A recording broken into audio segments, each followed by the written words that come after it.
اعوذ باللہ من الشیطان الرجیم بسم اللہ الرحمن الرحیم السلام علیکم ورحمۃ اللہ وبرکاتہ۔ آج ہم 8th کلاس کی اسلامیات کی بک سے موضوعاتی مطالعہ نمبر 2 پڑھیں گے۔ اللہ تعالیٰ اور اس کے رسول صلی اللہ علیہ وسلم کی محبت و اطاعت۔ اب اس موضوعاتی مطالعہ کے 3 سوالات ہیں۔ نمبر 1 ہے اللہ تعالیٰ کی محبت سے کیا مراد ہے؟ اللہ تعالیٰ کی محبت سے کیا مراد ہے؟ سوال نمبر 2 ہے رسول اللہ صلی اللہ علیہ وسلم کی اطاعت کیوں ضروری ہے؟ اور سوال نمبر 3 ہے قرآن کریم کی کسی ایک آیت کے حوالے سے ختم نبوت کا مفہوم واضح کریں۔ تو یہ 3 سوالات اس میں موضوعاتی مطالعہ میں پوچھے گئے ہیں۔ ہم موضوعاتی مطالعہ کو ترتیب وائز اس کو دیکھتے ہیں، اس کے ٹاپکس کو، اس کی ہیڈنگز کو۔ تو سب سے پہلے ہیڈنگ خالق واحد۔ انسان جب اپنے وجود اور کائنات کے ان گنت مظاہر پر غور کرتا ہے، یعنی انسان جب اپنی تخلیق کو دیکھتا ہے، اپنے آپ کو دیکھتا ہے اور اپنے ارد گرد جتنی بھی چیزیں ہیں ان پر غور و فکر کرتا ہے، تو اسے یہ دریافت کرنے میں یعنی جاننے میں کوئی دقت، کوئی مشکل پیش نہیں ہوتی کہ کوئی قدرت رکھنے، پرورش کرنے اور حکمت و دانائی والی ذات ضرور موجود ہے۔ یعنی کوئی ایسی ذات ضرور موجود ہے کہ جس نے اس چیز کو پیدا کیا اور پھر اس کے بعد یہ چیز کو بتدریج اس کو بڑھانے میں وہ مددگار ہے یا جس کے حکم سے یہ بڑھ رہی ہے، جو ان تمام پر حکمران ہے اور انہیں قوت عطا کر رہی ہے اور بڑھنے کی صلاحیت بخش رہی ہے۔ آپ بہت سی چیزیں، اب کوئی بھی آپ بات لے لیں، وہ ایک جگہ پر اگر آپ چیز رکھ لیں، تو میرے پاس یہ گلاس پڑا ہوا ہے اور اگر یہ یہاں پر پڑا ہوا ہے، 1 ہفتے کے بعد بھی یہیں پہ ہوگا، لیکن اگر کوئی اٹھانے والا، اگر کوئی ہلانے والا اس کو ایک جگہ سے دوسری جگہ لے کر جائے گا تو تب ہی یہ جا سکے گا، ادروائز یہیں کا یہی رہے گا، چاہے 1 سال پڑا رہے۔ تو اس کا مطلب اگر یہاں سے وہ دوسرے ڈیسک پہ یا دوسری جگہ پہ گیا تو یہاں سے ایک بات ثابت ہوتی ہے کہ کوئی نہ کوئی ہے کہ جس نے اس کو یہاں سے وہاں تک پہنچایا۔ تو اس وجہ سے یہاں سے ایک بات کہ یہ جو سارا نظام چل رہا ہے، یہ صبح کو سورج کا طلوع ہونا، شام کو سورج کا غروب ہونا، یہ رات میں چاند کا نکلنا، یہ ستاروں کا چمکنا، یہ گرمی، یہ سردی، یہ بارش، یہ موسم، یہ سارے معاملات جتنے بھی ہیں اور ہمارے ارد گرد جتنی بھی چیزیں ہیں، یہ ساری ہمیں یہ بتا رہی ہیں کہ کوئی ذات ہے کہ جو ایک اس نظام کو چلا رہی ہے، اور وہ ذات اتنی پاورفل ہے، اتنی قدرت والی ہے کہ وہ قدیر ہے، یعنی قدرت رکھنے والی ہے، وہ جو چاہے کر سکتا ہے۔ یہ نہیں کہ اس کی قدرت یا اس کی صلاحیتیں محدود ہیں کہ وہ یہ کام کر سکتا ہے، یہ نہیں کر سکتا، یہ کام اس کے بس کی بات ہے، یہ کام اس کے بس سے باہر ہے، یہ اس کے لیے ممکن ہے، یہ اس کے لیے ناممکن ہے، ایسا نہیں ہے۔ وہ قدرت رکھنے والی ذات ہے، وہ قدیر ہے، وہ جو چاہے، جب چاہے، جیسے چاہے وہ کر سکتا ہے، اس کو کسی کی پرمیشن کی بھی ضرورت نہیں۔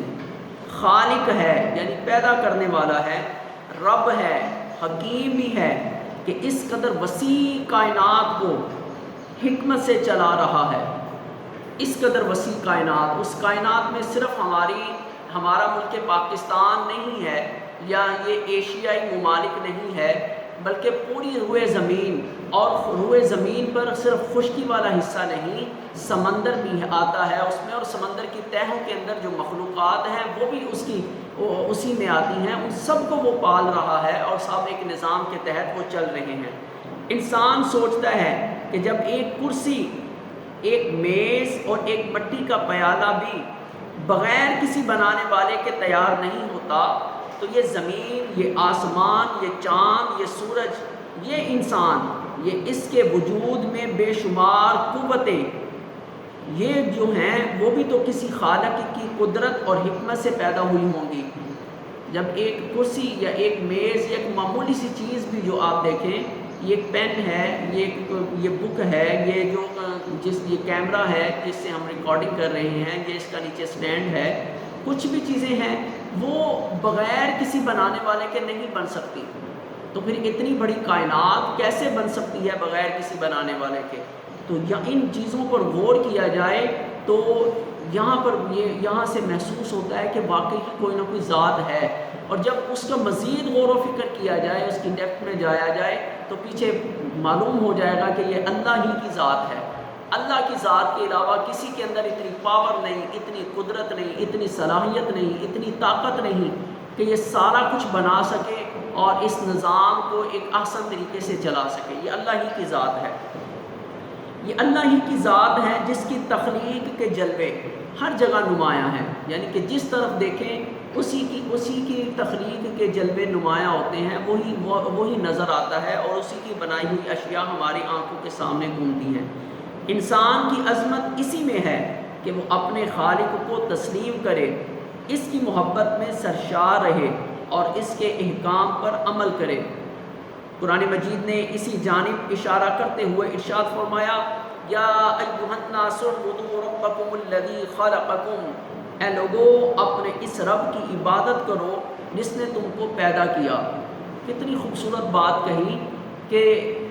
ہر ایک کی نہیں کرنی یا ایسے ہی نہیں کرنی، بلکہ ایک دلیل دی کہ اس کی عبادت کرو جس نے تم کو پیدا کیا۔ بھائی اگر مجھے کوئی پانی کا ایک پیالہ یا پانی کا گلاس کوئی لا کر مجھے پلاتا ہے، مجھے سخت پیاس تھی، میں پانی پیتا ہوں تو میں اس کا شکریہ ادا کرتا ہوں، میں اس کا تھینکفل ہوتا ہوں، میں اس کا شکریہ ادا کرتا ہوں کہ بھئی اللہ تمہیں جزا دے، تمہارا شکریہ، مہربانی، جزاک اللہ کہ تم نے مجھے پانی پلایا۔ تو جس نے ایک پانی پلایا، ہم اس کا تو شکر گزار اس کے تو ہوتے ہیں۔ تو جس مالک کائنات نے ہمیں زندگی دی اور زندگی کی تمام نعمتیں عطا فرمائی، تو ہمیں کس قدر اس کا شکر گزار ہونا چاہیے۔ اللہ یہی بیان فرما رہا ہے، اپنے اس رب کی عبادت کرو جس نے تم کو پیدا کیا۔ سوچ کا یہ درست زاویہ محبت الہی کی دعوت دیتا ہے۔ جب بندہ اس طرف سوچنا شروع کر دیتا ہے تو اس کو ایسی چیزیں اس پہ نمایاں ہونا شروع ہو جاتی ہیں، کھلنا شروع ہو جاتی ہیں کہ اس کو اللہ کے قریب لے جاتی ہیں، پھر اللہ سے وہ محبت کرنے لگتا ہے۔ کسی کا ایک معمولی سا حسن سلوک ساری عمر کی احسان مندی کا باعث بنتا ہے، تو جو زندگی بخشتا ہے اس کے لیے ساری عمر محبت کے جذبے پروان کیوں نہ چڑھیں۔ اگر ایک مشکل وقت میں کوئی بندہ کسی کے کام آیا ہو، مشکل وقت میں کسی نے کسی کی ہیلپ کی ہو، اس مشکل وقت میں وہ اس مشکل گھڑی میں اس کی مشکل دور کرنے میں اس کا معاون اور مددگار بنا ہو، تو بندہ حلالی ہو، یعنی خود غرض نہ ہو، مطلبی نہ ہو، تو وہ بندہ ساری زندگی اس کا احسان مند رہتا ہے۔ جب بھی وہ بیٹھے گا، جب بھی بات کرے گا، جب بھی اپنے عزیز و اقارب میں یا اپنے رشتہ داروں میں یا جس کسی محفل میں بیٹھے گا، تو وہاں پر برملا وہ اس بات کا اظہار کرے گا کہ بھئی وہ بندہ وہ ہے کہ جب میرے اوپر مصیبت آئی، جب پریشانی آئی اور مجھے کوئی راہ نہیں نظر آ رہی تھی نکلنے کی، اس وقت اس بندے نے میرا ساتھ دیا۔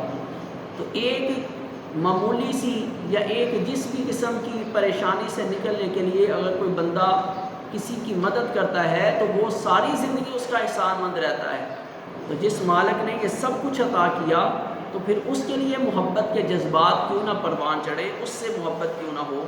اس لیے کہ اللہ تعالیٰ نے بھی قرآن مجید میں ارشاد فرمایا، وَالَّذِينَ آمَنُوا أَشَدُّ حُبًّا لِلَّهِ، یعنی جو ایمان لے کر آئے، ایمان والے ہیں، وہ اللہ تعالیٰ سے بہت محبت کرتے ہیں۔ ایمان کی تکمیل محبت کے بغیر ممکن نہیں، ایمان محبت کے بغیر نامکمل ہے۔ ایمان محبت نہ ہو تو ایمان نامکمل ہے، کیونکہ جس عمل میں محبت کی کار فرمائی نہ ہو، یعنی جس عمل میں محبت شامل نہ ہو، وہ کھوکھلا اور بے توفیق ہوتا ہے، یعنی جس عمل میں محبت شامل نہ ہو وہ عمل جو ہے وہ کھوکھلا ہوتا ہے، وہ بالکل خالی ہوتا ہے۔ کوئی بھی کام آپ لے کر دیکھ لیں، ایک بندہ نماز پڑھتا ہے تو نماز محبت کے ساتھ پڑھنی چاہیے، اور ایک بندے کو بس وہ اپنے سر سے فرض کا بوجھ اتارنا چاہتا ہے تو پھر نماز میں اس کا نہ دل لگے گا، نہ وہ اس کے رکوع و سجود صحیح ہوں گے، نہ اس کے وہ قیام صحیح ہوگا، نہ وہ اللہ کی تسبیحات صحیح طریقے سے پڑھ رہا ہوگا۔ تو یہ محبت نہیں تو ہر کام الٹ، اور اگر محبت ہے تو یہی وہ سنوار سنوار کر نماز ادا کرے گا، سمجھ سمجھ کر نماز کے الفاظ ادا کرے گا، لمبے لمبے رکوع اور سجود کرے گا، اور ایسے محسوس کرے گا اپنے آپ کو کہ حدیث مبارکہ کا جیسے مفہوم ہے کہ نماز میں تم ایسے خیال کرو کہ تم خدا کو دیکھ رہے ہو، اور اگر ایسے نہیں تو پھر اتنا ہی گمان کر لو کہ خدا تمہیں دیکھ رہا ہے۔ تو اس محبت کے ساتھ وہ نماز ادا کرے گا۔ تو محبت کے بغیر جو ہے وہ کوئی بھی عمل وہ کھوکھلا اور بے توفیق ہوتا ہے۔ کہا جاتا ہے کہ محبت کرنے والا جس سے محبت کرتا ہے وہ اس کا فرما بردار ہوتا ہے، یعنی جو بندہ جس سے محبت کرتا ہے پھر اس کا فرما بردار ہوتا ہے، اس کی بات بھی مانتا ہے، اس کی بات پہ عمل بھی کرتا ہے، اس کی بات کو اہمیت بھی دیتا ہے۔ ایمان کا تقاضا یہ ہے کہ اللہ سے محبت کی جائے۔ اللہ سے محبت کا تقاضا یہ ہے کہ اس کے احکام کو دل سے تسلیم کیا جائے۔ اس نے جو احکامات ہمیں ارشاد فرمائے قرآن مجید کے ذریعے اور رسول پاک صلی اللہ علیہ وسلم کی زبان اطہر کے ذریعے، ان پر پوری دل جمی سے اس پہ عمل کیا جائے۔ اللہ تعالیٰ کی رحمت ہے کہ اس نے ہر دور میں انسان کی رہنمائی کے لیے انبیاء کرام علیہم السلام مبعوث فرمائے، مبعوث یعنی بھیجے، اور ان پاک لوگوں کو اپنے احکام کتابوں یا صحیفوں کی شکل میں عطا فرمائے۔ ہمارے نبی حضرت محمد مصطفیٰ صلی اللہ علیہ وسلم اس سلسلہ ہدایت یعنی جو آدم علیہ السلام سے شروع ہوا تھا اس سلسلہ ہدایت کے آخری پیغمبر ہیں اللہ کی طرف سے، اور قرآن مجید جو آپ صلی اللہ علیہ وسلم پر نازل کیا گیا دائمی ہدایت، یعنی دائمی کہتے ہیں ہمیشہ ہمیش کے لیے، کہ اب قیامت تک آنے والے آخری انسان کو اگر ہدایت چاہیے، اگر وہ کامیابی چاہتا ہے، اگر وہ اللہ کا قرب اور اللہ کی رضا چاہتا ہے، جنت چاہتا ہے، تو اس کو رسول پاک صلی اللہ علیہ وسلم پر نازل ہونے والے قرآن مجید سے ہدایت حاصل کرنا پڑے گی، اور رسول پاک صلی اللہ علیہ وسلم کے فرامین سے ہدایت حاصل کرنا پڑے گی، تب ہی وہ بندہ کامیاب ہوگا۔ اور انسان کی فلاح یعنی کامیابی کے لیے آخری پیغام عمل ہے قرآن مجید، جس پر عمل پیرا ہو کر دنیا میں کامیابی اور آخرت میں نجات حاصل کی جا سکتی ہے۔ اگلا ٹاپک ہے اطاعت رسول۔ اطاعت، سب سے پہلے یہ ہے کہ اطاعت کس کو بولتے ہیں؟ اطاعت سے مراد ہے فرما برداری یا تابع داری، اور اطاعت رسول ہے آپ صلی اللہ علیہ وسلم کے ارشادات اور احکامات پر عمل کرنا اطاعت رسول کہلاتا ہے۔ اللہ تعالیٰ نے قرآن مجید میں ارشاد فرمایا اطیعوا اللہ و اطیعوا الرسول، کہ اللہ اور اس کے رسول صلی اللہ علیہ وسلم کی اطاعت کرو۔ اللہ نے اپنی اطاعت کا بھی حکم دیا اور اپنے رسول کریم صلی اللہ علیہ وسلم کی اطاعت کا بھی حکم دیا، بلکہ ایک جگہ پہ تو اللہ تعالیٰ نے یہ ارشاد فرمایا من یطیع الرسول فقد اطاع اللہ، کہ جس نے رسول پاک صلی اللہ علیہ وسلم کی اطاعت کی اس نے ایسا ہی ہے جیسے اللہ کی اطاعت کی، کہ رسول پاک صلی اللہ علیہ وسلم کی اطاعت کو اللہ تعالیٰ نے اپنی اطاعت کہا ہے۔ تو اس جگہ پہ اللہ نے ارشاد فرمایا اطیعوا اللہ و اطیعوا الرسول، اللہ اور اس کے رسول صلی اللہ علیہ وسلم کی اطاعت کرو، ولا تبطلوا اعمالکم، اور اپنے اعمال ضائع نہ کرو۔ کیا مطلب؟ کہ کام وہی ہے لیکن وہ کام اللہ اور اس کے رسول صلی اللہ علیہ وسلم کی مرضی کے مطابق یا ان کے بتائے ہوئے احکامات کے مطابق کیا جائے گا تو وہ عمل ٹھیک ہوگا، اور اگر وہ کام اللہ اور اس کے رسول صلی اللہ علیہ وسلم کی مرضی کے مطابق اور آپ صلی اللہ علیہ وسلم کے بتائے ہوئے احکامات کے مطابق نہیں کیا جائے گا تو وہ عمل ضائع ہو جائے گا۔ مثال اس کی ایسے لیتے ہیں نماز۔ اب نماز تو اللہ نے فرما دیا کہ نماز پڑھو، واقعی الصلاۃ، نماز قائم کرو، اب نماز کیسے پڑھنی ہے وہ ہمیں رسول پاک صلی اللہ علیہ وسلم نے پڑھ کے بتائی، صحابہ کرام کو آپ صلی اللہ علیہ وسلم نے خود سکھائی کہ اس طرح قیام کرنا ہے، اس طرح رکوع کرنا ہے، اس طرح سجود کرنے ہیں، اس طرح اتحیات میں بیٹھنا ہے، اور یہ کچھ پڑھنا ہے۔ رسول پاک صلی اللہ علیہ وسلم نے صحابہ کرام کو خود تربیت فرمائی، خود پڑھ کے دکھائی اور ان کو سکھایا، اور پھر صحابہ کرام سے چلتے چلتے ہم تک یہ تعلیمات پہنچی۔ اب اللہ نے فرمایا کہ نماز پڑھو، اب ہم نماز تو پڑھیں لیکن رسول پاک صلی اللہ علیہ وسلم کے طریقے کے مطابق اور آپ صلی اللہ علیہ وسلم کے بتائے ہوئے احکامات کے مطابق نہ پڑھیں تو عمل تو نیک کیا ہم نے نماز پڑھنے کا، لیکن نماز پڑھنے کا جو عمل ہے وہ ضائع ہو جائے گا۔ کیوں کہ جس طریقے سے اللہ تعالیٰ جس طریقے کو پسند فرماتا ہے رسول پاک صلی اللہ علیہ وسلم کے طریقے کو، اس طریقے کو ہم نے چھوڑ دیا۔ اس طریقے کو چھوڑ کے جو بھی عمل کیا جائے گا وہ اللہ کی بارگاہ میں مردود ہو جائے گا، اللہ کی بارگاہ میں قبول نہیں ہوگا، وہ ضائع ہو جائے گا۔ تو اللہ تعالیٰ یہاں پہ بھی یہی بیان فرما رہا ہے کہ اللہ اور اس کے رسول صلی اللہ علیہ وسلم کی اطاعت کرو اور اپنے اعمال ضائع نہ کرو، یعنی اللہ اور اس کے رسول صلی اللہ علیہ وسلم کو چھوڑ کر جو اپنے طریقے سے جو بھی تم کام کرو گے وہ ضائع ہو جائیں گے، وہ مردود ہو جائیں گے، وہ قبول نہیں ہوں گے، یعنی اطاعت کے بغیر اعمال ضائع ہو جاتے ہیں۔ اسی طرح اطاعت رسول محبت الہی کا ذریعہ ہے۔ اللہ تعالیٰ سے محبت کا دعویٰ تو کیا جا سکتا ہے، کوئی دعویٰ کوئی بھی بندہ کرتے، میں کہہ دیتا ہوں مجھے اللہ سے بڑی محبت ہے، دوسرے بندہ کہہ دیتا ہے مجھے بڑی محبت ہے، وہ کہتا ہے کہ تم سب سے زیادہ مجھے محبت ہے۔ دعویٰ تو کیا جا سکتا ہے مگر اس کا ثبوت کیسے دیا جائے، یہ سوال ہر انسان کے ذہن میں پیدا ہوگا۔ اللہ تعالیٰ کا کرم ہے کہ اس نے خود اس کا راستہ بتا دیا، اس کا راستہ خود بتا دیا اللہ تعالیٰ نے۔ ارشاد ہوا قل ان کنتم تحبون اللہ، کہہ دیجئے، اللہ تعالیٰ نے رسول پاک صلی اللہ علیہ وسلم نے سے فرمایا کہ اے محبوب صلی اللہ علیہ وسلم آپ فرما دیجئے، قل آپ فرما دیجئے کیا ان کنتم تحبون اللہ، اگر تم اللہ سے محبت کرتے ہو تو فاتبعونی، میری اطاعت کرو، میری اتباع کرو، میرے طریقے پر چلو۔ پھر اس سے کیا ہوگا کہ جب ہم اللہ اس کے رسول صلی اللہ علیہ وسلم سے اللہ تعالیٰ بیان فرماتا ہے اگر تم اللہ سے محبت کرتے ہو تو پھر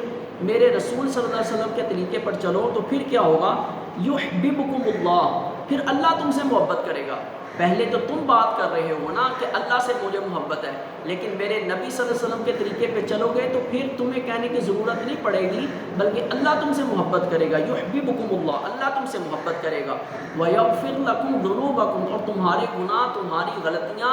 اللہ تعالیٰ معاف فرما دے گا، بخش دے گا۔ وَاللَّهُ غَفُورٌ رَحِيمٌ، اور اللہ بخشنے والا رحم کرنے والا ہے۔ اب رسول پاک صلی اللہ علیہ وسلم کی اطاعت، اللہ نے بیان فرمایا کہ اے محبوب صلی اللہ علیہ وسلم ان سے فرما دیجئے کہ اگر تم اللہ سے محبت کرتے ہو تو میری اتباع کرو، میری اطاعت کرو۔ اور اطاعت کیا ہے؟ اطاعت یہ ہے کہ زندگی کے ہر معاملے میں رسول پاک صلی اللہ علیہ وسلم کی سنت کے پر چلنا، یہ دیکھنا کہ یہ کام جو ہم کرنے لگے ہیں یہ رسول پاک صلی اللہ علیہ وسلم نے اس کام کو کس انداز میں کیا، رسول پاک صلی اللہ علیہ وسلم نے یہ کام کس انداز میں کیا، کس طریقے سے کیا، آپ صلی اللہ علیہ وسلم کی سنت کیا ہے، آپ صلی اللہ علیہ وسلم کا طریقہ کیا ہے، کام ہم نے کرنا ہے۔ جیسے مجھے بھوک لگی ہے، میں نے کھانا تو کھانا ہے، نہیں کھاؤں گا تو میرا بی پی لو ہو جائے گا، میں بیمار ہو جاؤں گا، اور اگر زیادہ نہیں کھاؤں گا تو ہو سکتا ہے کچھ بھی ہو سکتا ہے۔ کھانا کھانا میری ضرورت ہے، لازمی ہے، میں نے کھانا ہے۔ اب ہم دیکھیں کھانا تو میں نے کھانا ہے، لیکن میں دیکھوں کہ رسول پاک صلی اللہ علیہ وسلم کھانا کس طرح تناول فرمایا کرتے تھے، کس طرح کھانا کھایا کرتے تھے، اب یہ میں دیکھوں گا۔ اب کھانا میں نے کھانا ہے، لیکن یہی کھانا اگر میں رسول پاک صلی اللہ علیہ وسلم کے طریقے کے مطابق کھاؤں گا تو یہ کھانا کھانا جو ہے وہ میرا عبادت میں شمار ہوگا اور اس پہ بھی مجھے نیکیاں ملیں گی، پیٹ بھی بھر جائے گا، اور رسول پاک صلی اللہ علیہ وسلم کے طریقے پر عمل کرنے کے نتیجے میں اللہ راضی بھی ہوگا اور ثواب بھی عطا فرمائے گا۔ اسی طرح مجھے اگر واش روم کی حاجت ہوتی ہے، استنجے کی حاجت ہوتی ہے، واش روم میں نے تو جانا ہی جانا ہے، لیکن یہ دیکھنا کہ واش روم کے حوالے سے، یہ استنجے کے حوالے سے رسول پاک صلی اللہ علیہ وسلم کی کیا تعلیمات ہیں، ان کو دیکھنا، اور ان احتیاط رسول پاک صلی اللہ علیہ وسلم نے ارشاد فرمائی کہ جیسے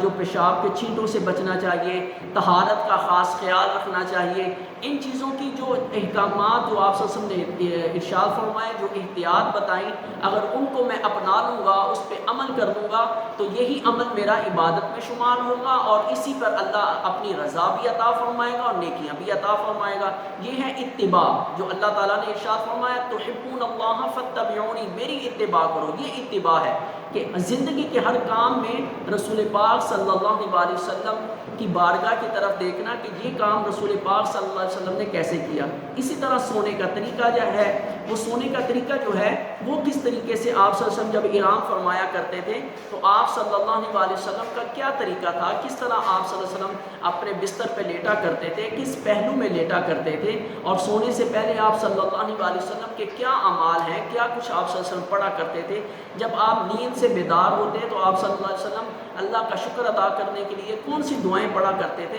اب یہ جو اعمال ہم کریں گے تو ویسے تو ہم سوئے ہیں، لیکن سونے کا جب ہم سوتے ہیں تو رسول اللہ صلی اللہ علیہ وسلم کے طریقے کے مطابق سوئیں گے تو وہ سونے کا بھی اللہ ثواب عطا فرمائے گا، اور جتنی دیر انسان سویا رہے گا فرشتے اس کے اعمال میں، اس کے نامہ اعمال میں نیکیاں لکھتے رہیں گے۔ یہ ہے فاتبعونی۔ اگر اس طریقے سے ہم اپنے تمام اعمال کو دیکھنا شروع کر دیں تو پھر یہ کیا ہوگا، اس کا جو بدلہ اور اس کا نتیجہ کیا ہوگا کہ یحببکم اللہ، اللہ محبت کرے گا، پھر اللہ محبت کرے گا اور اس کے جو گناہ ہیں وہ اللہ تعالیٰ مٹا دے گا۔ اعمال کی، ایمان کی کاملیت، ایمان کا ذریعہ کہ اللہ تعالیٰ نے ارشاد فرمایا کہ کوئی بھی معاملات ہیں رسول پاک صلی اللہ علیہ وسلم کے ارشادات کو اہمیت دی جائے گی۔ قرآن مجید میں ارشاد ہے فَلَا وَرَبِّكَ لَا يُؤْمِنُونَ حَتَّى يُحَكِّمُوكَ فِي مَا شَجَرَ بَيْنَهُمْ فَلَا يَجِدُوا فِي أَنفُسِهِمْ ثُمَّ لَا يَجِدُوا فِي أَنفُسِهِمْ حَرَجًا مِّمَّا قَضَيْتَ وَيُسَلِّمُوا تَسْلِيمًا۔ تمہارے رب کی قسم، یہ لوگ اس وقت تک ایمان والے نہیں جب تک اپنے تنازعات میں، یعنی اپنے معاملات میں آپ صلی اللہ علیہ وسلم کا حکم نہ مان لیں، اور پھر یہ کہ جو فیصلہ آپ صلی اللہ علیہ وسلم کریں اس پر تنگ دل نہ ہوں بلکہ پورے طور پر اسے تسلیم کر لیں۔ یہ محبت الہی، محبت رسول صلی اللہ علیہ وسلم ہے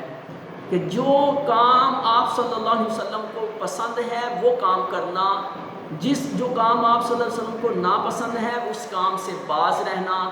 جو کام کرنے کا آپ صلی اللہ علیہ وسلم حکم عطا فرمائے وہ کام کر لینا، اور جس کام سے آپ صلی اللہ علیہ وسلم نے منع فرمایا اس کام سے باز رہنا۔ جیسے ایک صحابی ہیں، صحابی رسول صلی اللہ علیہ وسلم تھے، وہ تو اتنا خیال کیا کرتے تھے کہ ایک مرتبہ رسول پاک صلی اللہ علیہ وسلم اپنے چند صحابہ کرام کے ساتھ گزرے تو دیکھا ایک 2 منزلہ مکان بنا ہوا، تو آپ صلی اللہ علیہ وسلم نے پوچھا، آپ نے فرمایا یہ کس کا ہے؟ تو ساتھ جو صحابہ کرام تھے انہوں نے عرض کیا حضور وہ فلاں صحابی کا۔ تو آپ نے دیکھا تو جو ناپسندی کا اظہار فرمایا، چہرے کے آثار بدل گئے، آپ صلی اللہ علیہ وسلم نے بغیر کچھ کہے واپس تشریف لے آئے، گھر تشریف پہ واپس آ گئے۔ اب جب وہ وہاں پر مسجد نبوی شریف میں تشریف فرما تھے، صحابہ کرام بیٹھے ہوئے تھے، مجلس لگی ہوئی تھی، تو کچھ دیر کے بعد وہ صحابی جس کا وہ گھر تھا وہ تشریف لے آئے، اور آ کر انہوں نے رسول پاک صلی اللہ علیہ وسلم کی بارگاہ میں سلام عرض کیا، تو حضور اکرم صلی اللہ علیہ وسلم نے ان کی بات کا کوئی خاطر خواہ جواب نہیں دیا اور توجہ نہیں فرمائی۔ انہوں نے سمجھا کہ شاید یہ آپ صلی اللہ علیہ وسلم جو ہیں وہ کچھ مصروف ہیں اور میری بات کی طرف لگتا ہے انہوں نے سلام کی طرف توجہ نہیں کی۔ وہ دوسری طرف سے ہو کر انہوں نے پھر سلام عرض کیا، آپ نے پھر توجہ نہیں کی۔ تو اب ان کو وہ صحابی رسول تھے، محبت رسول ان کے اندر کوٹ کے بھری ہوئی تھی، تو اس بات کو بھی وہ گوارا نہیں کرتے تھے کہ رسول پاک صلی اللہ علیہ وسلم ہماری طرف اپنی نظر رحمت جو ہیں وہ نہ رکھیں۔ تو انہوں نے ارد گرد پوچھا کہ بھئی خیریت کیا ہوا؟ انہوں نے کہا کچھ نہیں، بس ایسا ہے کہ آج ہم رسول پاک صلی اللہ علیہ وسلم کے ساتھ گزر رہے تھے تو آپ کے گھر کی طرف جو ہے وہ رسول پاک صلی اللہ علیہ وسلم کی نظر پڑی، تو آپ نے پوچھا یہ 2 منزلہ گھر کس کا ہے؟ تو ہم نے عرض کیا حضور فلاں کا۔ تو آپ صلی اللہ علیہ وسلم نے جو ہے وہ کوئی اچھا جو ہے نا وہ آپ صلی اللہ علیہ وسلم کے چہرہ انور پر وہ ناراضگی کے اظہار نمودار ہوئے، آثار نمودار ہوئے۔ اس صحابی نے وہاں سے اٹھے بغیر کسی کو کچھ کہے اور گھر گئے اور جا کر ہتھوڑا لیا اور 2 منزلہ مکان کو گرا کر اس کو مٹی زمین کے ساتھ ملا دیا، اس کو گرا دیا، اس کو منہمد کر دیا، ختم کر دیا۔ پھر رسول پاک صلی اللہ علیہ وسلم کی بارگاہ میں آئے اور آ کر عرض کیا یا رسول اللہ علیہ وسلم، جس وجہ سے آپ نے اپنی نظر رحمت میری مجھ سے پھیر دی، وہ میں نے مکان گرا دیا ہے۔ اس بات کو، اتنی بات کو بھی صحابہ اکرام جو ہے وہ اہمیت دیا کرتے تھے، اس بات کو بھی۔ تو یہاں پر اللہ تعالیٰ ارشاد فرماتا ہے کہ جس کام پر یا جن معاملات پر آپ صلی اللہ علیہ وسلم حکم فرما دیں اور جو فیصلہ آپ صلی اللہ علیہ وسلم کر دیں، اگر اس پر تم تنگ دل ہوئے تو پھر تم کامل ایمان والے نہیں ہو سکو گے۔ اپنی رضا کو اللہ اور اس کے رسول صلی اللہ علیہ وسلم کی رضا میں شامل کرنا ہے۔ جو اللہ اور اس کے رسول صلی اللہ علیہ وسلم کی رضا ہے وہ کام کرنے ہیں، اور جس سے اللہ اور اس کے رسول صلی اللہ علیہ وسلم ناراض ہوتے ہیں ان کاموں سے بچنا ہے۔ اور آخر میں تیسرا ٹاپک ہے ہمارا ختم نبوت۔ حضور اکرم صلی اللہ علیہ وسلم پوری انسانیت کے لیے اپنی صحیفہ ہدایت لے کر تشریف لائے۔ آپ صلی اللہ علیہ وسلم کی تشریف آوری سے ہدایت کا سلسلہ اپنے اتمام کو بھی پہنچا اور اختتام کو بھی، یعنی کہ آپ صلی اللہ علیہ وسلم کی آمد سے جو سلسلہ نبوت تھا وہ ختم بھی ہو گیا، اور جو نبیوں کے آنے کا سلسلہ وہ بھی ختم ہوا، اور ضرورت بھی ختم ہو گئی۔ ضرورت کیوں ختم ہوئی کہ پہلے انبیاء علیہ السلام جتنے بھی تھے وہ اللہ تعالیٰ نے کسی قبیلے کی طرف بھیجا، کسی نبی کو کسی شہر کی طرف، کسی علاقے کی طرف بھیجا، اور وہ کسی ان کی جو نبوت کا جو ٹائم تھا یا نبوت کا جو ان کا ڈیوریشن تھا وہ ایک محدود تھا۔ دوسرے نبی آتے، دوسرے رسول ان کے بعد آتے تو پہلے والوں کی نبوت جو ہے وہ ان کا سلسلہ ختم ہو جاتا، پھر لوگ جو حکم ہوتا کہ اب اس وقت موجودہ نبی ہے اس کی تم نے اتباع کرنی ہے، اس کی تم نے پیروی کرنی ہے، پہلے کی جو ہے کچھ ٹائم کے بعد اس کی چھوڑ دو، اب اس کی شروع کر دو، یہ جو میرا حکم لے کر آئے ہیں میرے نبی ان کی اتباع کرو۔ لیکن رسول پاک صلی اللہ علیہ وسلم صرف مکہ اور مدینہ کے لیے نہیں، صرف عرب کے لیے نہیں، سعودی عرب کے لیے نہیں، عرب کے لیے یا ایشیا کے لیے نہیں، بلکہ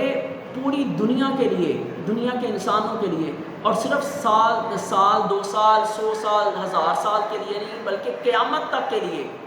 قیامت تک آنے والے آخری جو انسان ہے اس کے لیے بھی رسول پاک صلی اللہ علیہ وسلم کی اتباع اور فرما برداری ضروری ہے، لازمی ہے اور کامیابی کا ذریعہ ہے، اس کے بغیر چارہ نہیں۔ یہاں تک کہ اس حضرت عیسیٰ علیہ السلام کو اللہ تعالیٰ نے دنیا سے، کیونکہ ہر نبی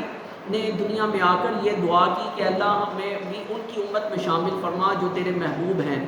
عیسیٰ علیہ السلام کی اللہ تعالیٰ نے دعا کو قبول فرمایا اور شرف قبولیت عطا فرمایا۔ وہ اللہ تعالیٰ نے اپنی حکمت کے تحت اپنی قدرت کاملہ سے عیسیٰ علیہ السلام کو زندہ دنیا سے ایسے اٹھا لیا، اور کہ رسول پاک صلی اللہ علیہ وسلم کی حدیث مبارکہ کا مفہوم ہے کہ قیامت کی نشانیوں میں سے ایک نشانی یہ ہے کہ عیسیٰ علیہ السلام واپس دنیا میں تشریف لائیں گے۔ اب وہ عیسیٰ علیہ السلام رسول پاک صلی اللہ علیہ وسلم سے تقریباً 500 سال پہلے آپ کا زمانہ گزرا، لیکن رسول پاک صلی اللہ علیہ وسلم اب دور جو ہے، اب زمانہ قیامت تک رسول پاک صلی اللہ علیہ وسلم کا ہے۔ اب عیسیٰ علیہ السلام اللہ کے نبی ہیں، وہ دنیا میں تشریف لائیں گے تو وہ بھی اب آ کے اپنی شریعت کا پرچار نہیں کریں گے، لوگوں کو اپنی شریعت کی جو ہے تبلیغ نہیں کریں گے، بلکہ وہ بھی رسول پاک صلی اللہ علیہ وسلم کی جو ہے وہ دین کی تبلیغ فرمائیں گے، اور آپ صلی اللہ علیہ وسلم کے احکامات کی ہی اشاعت کریں گے۔ رسول پاک صلی اللہ علیہ وسلم کو اب کامیابی کا ذریعہ یہی ہے کہ رسول پاک صلی اللہ علیہ وسلم کو تا ابد مشعل راہ سمجھا جائے، یعنی قیامت تک ہدایت، یہ بات اپنے ذہن میں رکھ لی جائے کہ قیامت تک اگر کسی کو ہدایت ملے گی تو وہ رسول پاک صلی اللہ علیہ وسلم کے در سے ہی ملے گی۔ اللہ تعالیٰ نے بھی ارشاد فرمایا کہ فرما دیجئے کہ اے لوگوں میں تم سب کی طرف اللہ تعالیٰ کا رسول بن کر آیا ہوں۔ اب آپ صلی اللہ علیہ وسلم کی آمد سے بین الاقوامیت کا تصور ابھرا،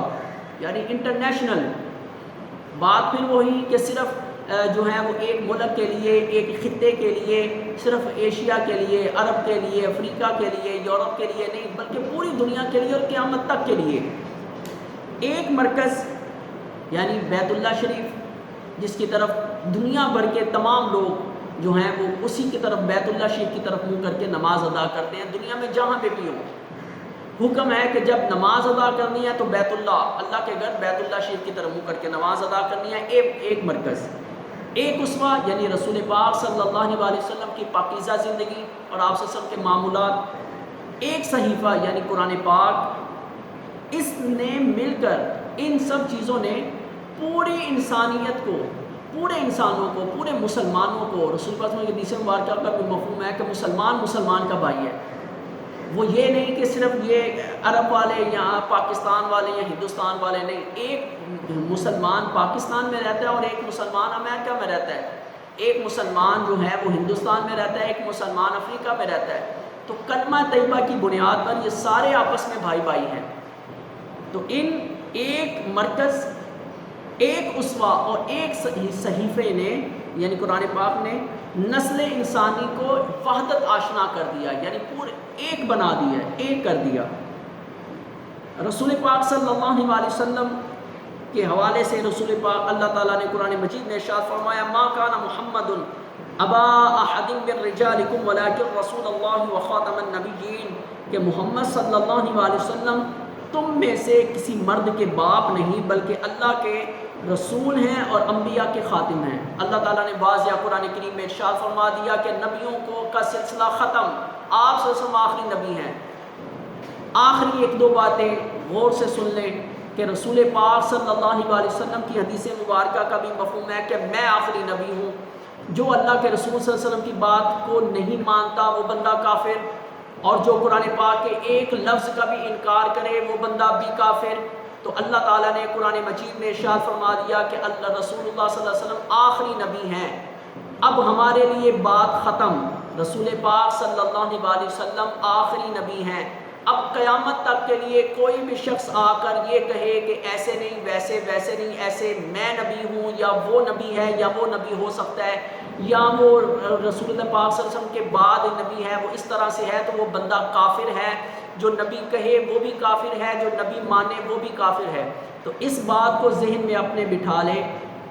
کہ رسول پاک صلی اللہ علیہ وسلم کا بھی فرمان ہے کہ میں آخری نبی ہوں اور تم آخری امت ہو. نبی کی امت ہوتی ہے، تم آخری نبی ہو. میرے بعد کوئی نبی نہیں اور تمہارے بعد کوئی امت نہیں. اللہ تعالیٰ نے بھی قرآن مجید میں ارشاد فرما دیا کہ آپ صلی اللہ علیہ وسلم آخری نبی ہیں. اس وجہ سے اللہ کے فرمان کے مطابق بھی اور رسول پاک صلی اللہ علیہ وسلم کے فرمان کے مطابق بھی رسول پاک صلی اللہ علیہ وسلم آخری نبی ہیں. اب اگر دنیا میں آتے رہتے ہیں اکثر وہ ایسے جھوٹے دعوے کرتے ہیں، تو سیدھی سی بات ہے، کوئی دلیل نہیں مانگنی، کوئی بات سننی نہیں ہے، صرف اتنی سی بات کہ بھئی اللہ اور اس کے رسول کا فرمان ہے کہ رسول پاک صلی اللہ علیہ وسلم آخری نبی ہیں. لہذا جو کوئی اپنے آپ کو نبی کہے وہ بھی کافر اور جو اس کو نبی مانے وہ بھی کافر. اللہ تعالی ہم سب کو عمل کی توفیق عطا فرمائے. اپنی دعا میں یاد رکھیے گا. اللہ حافظ.